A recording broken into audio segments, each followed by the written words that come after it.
What's the story? The audio, the American people going to get it or not? Yeah, I think they will, and I hope sometime soon.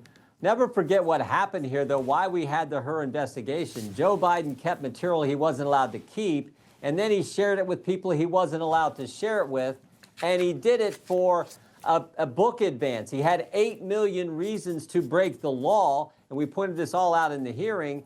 And then, of course, Robert Hur brings all that out in his report, but then says, oh, we're not going to prosecute because he's a sympathetic, well-meaning old man.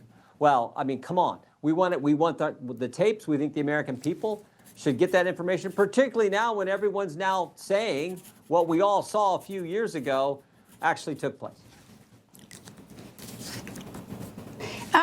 You know, the thing that's curious to me is that they released the tape, and they don't, and former President Biden didn't assert executive privilege over it, but not the audio.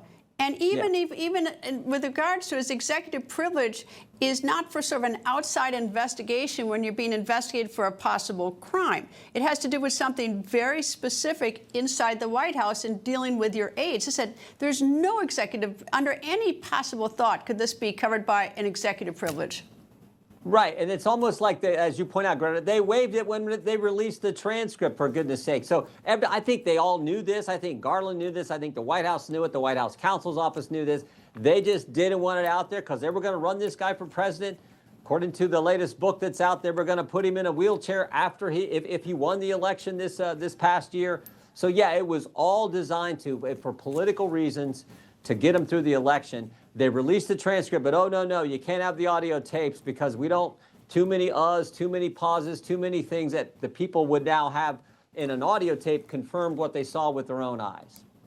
Well, something embarrassing is not a reason to have an executive privilege. It also isn't covered by executive privilege. But so what's the holdup, though, with the Trump administration? I mean, it seems pretty apparent to me that the privilege would never apply in the best of circumstances, especially since they released the transcript. But so what's the holdup with the Justice Department? You've sued for this. I mean, what are they waiting for? Yeah, again, I think it's coming. I think there's a potential it comes pretty soon. What I do know is that this Justice Department, it's night and day working with Pam Bondi versus trying to work with Merrick Garland, working with Kash Patel versus trying to work with Chris Wray. So I appreciate the good work that Pam's doing and Kash is doing. But I expect this sometime soon. And of course, when we get it, you'll be, I'll come back on your show and we'll talk about it. Good. Well, how do you define soon? I mean, in the government, soon is a lot different than maybe soon in my mind. Yeah, I mean, I'm going to stick with soon. I do think it's not going to be months and months and months from now. I think it's going to be relatively soon. And as you say, government soon is not exactly the way we normal people would define it, but I do think it's coming.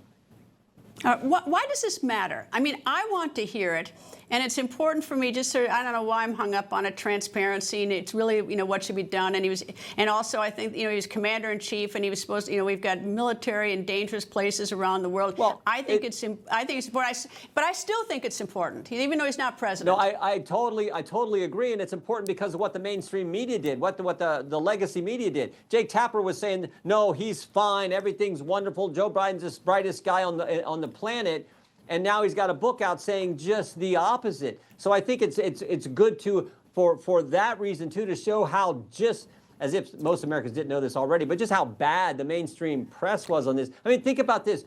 What Joe about his Biden staff? What about the staff? If it turns out it's if it turns out it's really bad, maybe it isn't bad at all. We haven't even heard it because everyone's hiding it. But suppose that it turns out it's really, is there any, I don't think there's any recourse, but, it's a terrible thing if people knew and if he didn't have the mental capability to be commander-in-chief.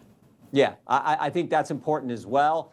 Who was actually making the decisions in domestic policy, who was making decisions, as you rightly point out, in foreign policy. I think that's all important. But I do think this media thing is, Jake Tapper told us a lie. Now he's making money on a book where he's telling us the truth. So, I mean, come on, you can't lie back then and now say, oh, but back then he was not capable and make money from that, for goodness sake. That's what's going on. And that is, the country knows that's just complete baloney, yet that is how.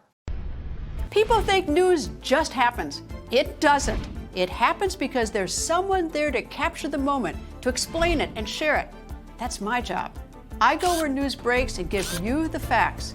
Join me for the record on Newsmax.